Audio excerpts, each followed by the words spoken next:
नमस्कार मंडळी, आज आपण रक्षाबंधनसाठी खास अशी मिठाई बनवतोय अगदी घरात उपलब्ध असलेल्या साहित्यात, तेही कमी साहित्यात आणि 1 महिना टिकणारी छान खुसखुशीत दाणेदार अशी ही मिठाई. भाऊ लहान असू द्या किंवा मोठा, चॉकलेट तर प्रत्येकालाच आवडतं. तर चॉकलेट फ्लेवरची ही मिठाई कशी बनवायची चला तर बघूया. तर ही मिठाई आपण बेसन पिठापासून बनवणार आहोत. तर 250 ml च्या कपाने 1 कप बेसन पीठ घेतलेलं आहे. रेडीमेड पॅकेटचं बारीक असं बेसन पीठ घेतलंय. वजनी प्रमाणात बरोबर 100 ग्रॅम. त्याच कपाने अर्धा कप तूप बरोबर 100 ग्रॅम आणि अर्धा कप साखर बरोबर 100 ग्रॅम. तिन्हीचं प्रमाण सारखंच आहे, वजनी प्रमाण. 2 वेलची घालून साखर जी आहे एकदम बारीक त्याची पावडर तयार करून घ्यायची मिक्सरच्या सहाय्याने. त्यानंतर 2 टेबलस्पून मिल्क पावडर आणि 2 टेबलस्पून कोको पावडर, त्याचबरोबर पिस्ता घेतलेला आहे. तर एवढं सगळं साहित्य लागणार आहे. तर आता सगळ्यात आधी एका ताटामध्ये बेसन पीठ घ्यायचं आणि त्यामध्ये 1 टेबलस्पून तूप घालायचं आहे आणि 1 टेबलस्पून दूध घालायचं आहे. गरम तापवून घेतलेलं थंड नॉर्मल टेम्परेचरचं दूध घातलेलं आहे.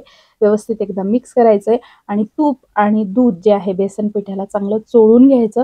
यामुळे काय होतं, बेसन पीठ हलकंसं फुललं जातं आणि त्यामुळे आपली बर्फी म्हणा किंवा जो कोणता पदार्थ आपण करणार आहोत तो करकर वगैरे लागत नाही आणि छान असा दाणेदार तयार होतो. तर आता हे व्हिडिओमध्ये दाखवल्याप्रमाणे अशा पद्धतीने चोळून घ्यायचं किंवा दोन्ही हातावर छान असं चोळून घ्यायचं. अगदी 1-2 मिनिटं ही प्रोसेस करायची आहे. त्यामुळे काय होईल, मस्त असं दूध आणि तूप बेसन पिठामध्ये मुरल्या जाईल, बघू शकता. आणि अशा पद्धतीचं दाणेदार टेक्स्चर तयार होईल. आता काय करायचं, हे मोठ्या चाळणीने म्हणजे पुरणाच्या चाळणीने एकदा चाळून घ्यायचं आहे.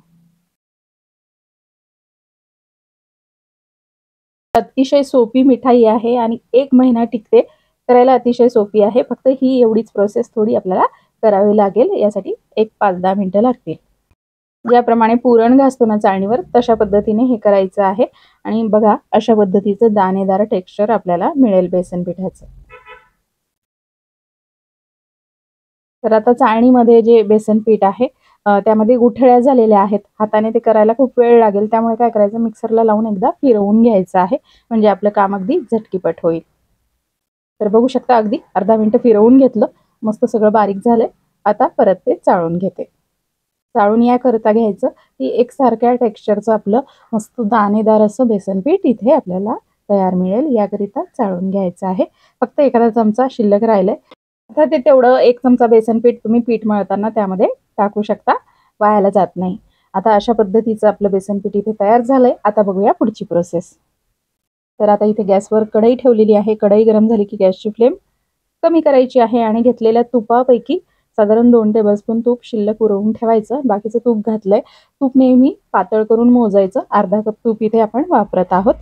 तूप गरम झालं की गॅसची फ्लेम कमी करायची आहे एकदम मंद आचेवर आणि त्यामध्ये बेसन पीठ घालायचं आहे आणि व्यवस्थित तुपामध्ये मिक्स करत आता हे छान खमंग असं आपल्याला भाजून घ्यायचंय. आता सुरुवातीला तुपामध्ये जे आहे ओलावा आहे, कारण त्यामध्ये आपण दूध घातलंय. त्यामुळे तुम्ही इथे बघू शकता असं ओलसर हे मिश्रण आपल्याला दिसतंय. जसं जसं हे भाजलं जाईल, दुधाचा अंश पूर्णपणे निघून जाईल, तेव्हा मात्र हे मिश्रण चांगलं असं मोकळं मोकळं तयार होईल.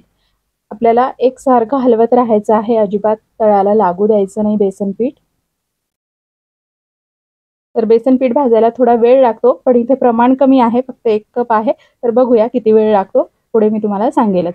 तर आता इथे बरोबर 5 ते 6 मिनिटं झालेत. आता इथे बघू शकता दुधाचा अंश पूर्णपणे निघून गेलाय, कारण बेसन पीठ छान असं मोकळं मोकळं झालंय. या स्टेजला यामध्ये राहिलेलं तूप घालायचंय. अशा पद्धतीने 2 वेळा करून तूप घातलं ना की मग लवकर बेसन पीठ भाजलं जातं. कारण ते आधी 5-6 मिनिटं भाजलं की छान असं गरम झालेलं असतं आणि परत त्यामध्ये तूप घातलं ना की ते लवकर भाजलं जातं. बघू शकता, आधी मोकळं मोकळं होतं ना, आता तूप घातल्यावर एकदम असं ओलं झालेलं आहे. अशाच पद्धतीने हे झालं पाहिजे.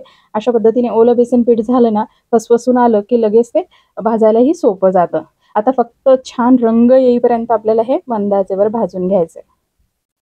तर बघू शकता मस्त असा रंग आलेला आहे आणि अशा पद्धतीचा हलका बदामी रंग येईपर्यंत बेसन पीठ भाजून घ्यायचं. इथे मी गॅस बंद केलाय आणि अशा पद्धतीचं बेसन पीठ भाजायला इथे मला बरोबर 11 मिनिटं लागलेली आहेत, कारण प्रमाण कमी होतं.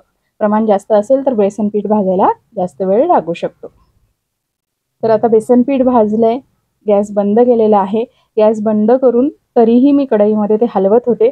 त्यानंतर गॅस बंद केल्यानंतर साधारण 2 मिनिटानंतर यामध्ये कोको पावडर आणि मिल्क पावडर घालायची आहे. कोको पावडर तुमच्याकडे नसेल तर तुम्ही चॉकलेट देखील घालू शकता. अगदी किसून घ्या चॉकलेट, डार्क चॉकलेट, आणि ते घालू शकता 2 टेबलस्पून. किंवा चॉकलेट नसेल घालायचं तर नाही घातलं तरी चालेल, पण मिल्क पावडर नक्की घाला. आता गॅस आपल्याला अजिबात सुरू करायचा नाहीये आणि व्यवस्थित हे मिक्स करून घ्यायचं आहे. तर बघू शकता व्यवस्थित मिक्स झाल्यानंतर मस्त असं टेक्स्चर आलेलं आहे. बघू शकता एकदम दाणेदार असं झालंय, मस्त चॉकलेटी रंग आलेला आहे. आता गॅस बंद करून साधारण 4 ते 5 मिनिटं झालेत. त्यानंतर यामध्ये पिठी साखर घालायची आहे आणि व्यवस्थित ती मिक्स करून घ्यायची आहे. तर अजिबात इथे आपण पाक पण केलेला नाहीये ही बर्फी करण्यासाठी. अतिशय सोपी पद्धत इथे मी तुम्हाला सांगत आहे. तर बघू शकता अगदी 1 मिनिटामध्ये साखर देखील छान अशी मिक्स झालेली आहे. अगदी परफेक्ट प्रमाण जमून आलेलं आहे. आता काय करायचं, हे हलकंसं असं दाबून आपल्याला ठेवायचं आहे आणि त्यावर झाकण ठेवायचं आहे 2 मिनिटाकरिता. आता काय करायचं, हे मिश्रण 2 मिनिटं झाकून ठेवायचं. म्हणजे काय होईल, जी पावडर शुगर घातलेली आहे ती छानपैकी वितळल्या जाईल, एक वाफ बसेल त्याकरिता, कारण कढई आणि हे मिश्रण गरम आहे त्यामुळे. 2 मिनिटं झालेले आहेत. आता आपलं हे मिश्रण तयार झालेलं आहे बर्फी सेट करण्यासाठी. तुम्ही हवं तर हे थंड झाल्यावर याचे लाडू देखील बांधू शकता किंवा याचे छोटे छोटे बॉल्स बनवून ते सेट करून परत तुम्ही चॉकलेटमध्ये डीप करून परत ते फ्रीझरमध्ये सेट केल्यावर चॉकलेट बॉल्स देखील तुम्ही याचे बनवू शकता. पण आपण बर्फी बनवतोय त्यासाठी एक डब्बा घेतलाय, त्यामध्ये इकोबेकचा पेपर ठेवलेला आहे, जेणेकरून आपल्याला बर्फी काढायला सोपं जाईल. थोडासा पेपर वरच्या बाजूने जास्त सोडायचा, जेणेकरून मग तो लगेच काढता येईल. आता यामध्ये सगळं हे बेसन पिठाचं मिश्रण घालून घेते आणि व्यवस्थित त्याला सेट करते. व्यवस्थित दाबून घ्यायचं आहे. एक स्पॅच्युलाच्या सहाय्याने किंवा एखाद्या वाटीच्या सहाय्याने त्याला छान असं सपाट करून घ्यायचं. बघू शकता किती छान चमक येत आहे, म्हणजे मिश्रणाने छान असं तूप सोडलंय, याचा अर्थ आपलं मिश्रण छान पद्धतीने भाजल्या गेलेलं आहे. जरी यामध्ये आपण दुधाचा वापर केलाय तरी देखील तो अंश दुधाचा पूर्णपणे निघून गेलेला आहे आणि ही बर्फी जी आहे आपली अगदी 1 महिना टिकते. सगळ्यात शेवटी पिस्ता घालायचा किंवा तुम्ही तुमच्या आवडीचा सुकामेवा घालू शकता, तो देखील हलक्या हाताने दाबून घ्यायचा. आणि आता ही बर्फी जी आहे सेट करायला रूम टेम्परेचरवर एखादा तास ठेवा आणि फ्रीजमध्ये ठेवायची असेल तर एक 15-20 मिनिटं ठेवा, त्यानंतर कट करून घेऊ शकता. तर आता मी फ्रीजमध्ये ठेवते. तर बघू शकता इथे आपली बर्फी छान सेट झालेली आहे.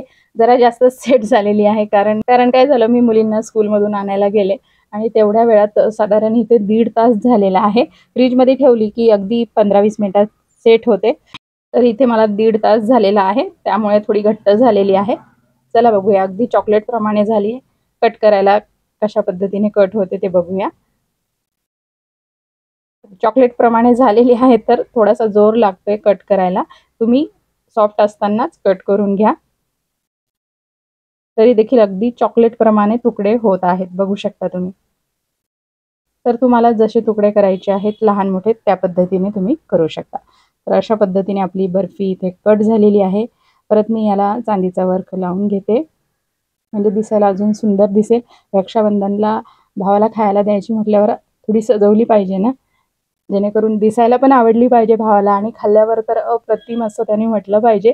तर तुम्ही देखील अशा पद्धतीची ही बेसन कोको पावडरची बर्फी करून पहा. चवीला अप्रतिम लागते. मिल्क पावडर देखील घातलेली आहे, त्यामुळे अगदी माव्यासारखी चव लागते. तर तुम्ही देखील या रक्षाबंधनला अशा पद्धतीने ही मिठाईची रेसिपी नक्की करून पहा आणि रेसिपी आवडल्यास व्हिडिओला नक्की लाईक करा, चॅनलला सबस्क्राईब करा. धन्यवाद.